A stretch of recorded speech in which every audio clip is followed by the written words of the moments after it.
When you take a look at Constant's oeuvre, in the beginning he takes on a lot of influences of artists working at the same period of time.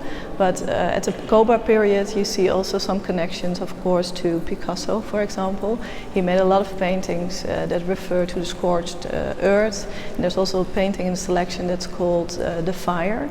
And in this painting I think you see perfectly well that he took a good look at the Guernica. But when you take a look at the later years, before he starts the Nueva Babilonia project, then he takes a look at the style artists, for example, and somewhat later he also takes a good look at the Russian constructivists. So I think there are a lot of influences already in the early stages of his career.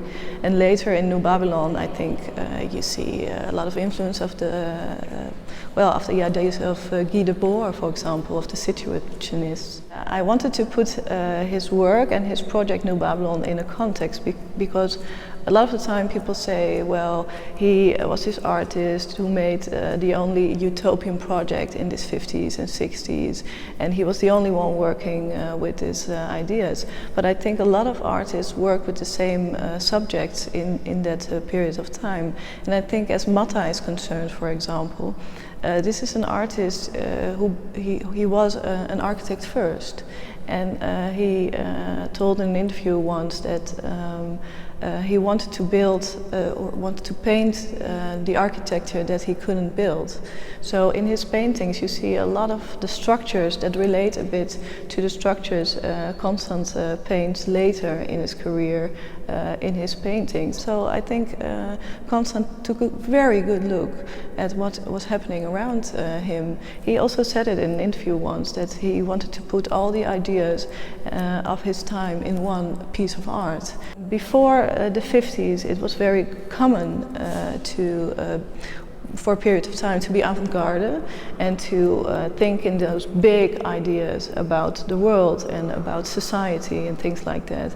And in a way you can say that New Babylon is the last big project that is of this ambition, of this idealism. And I think you can never relate better than to such an idealistic piece of art.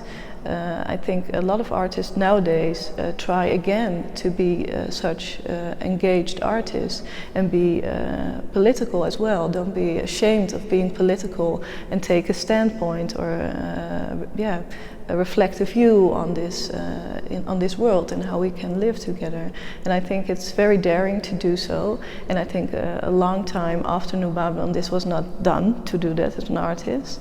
And I think the meaning of this project lies in the fact that a lot of artists today feel strong because of a project like this. With the Gypsies, he was very much inspired by their way of living and their free way of living and their playful way of living.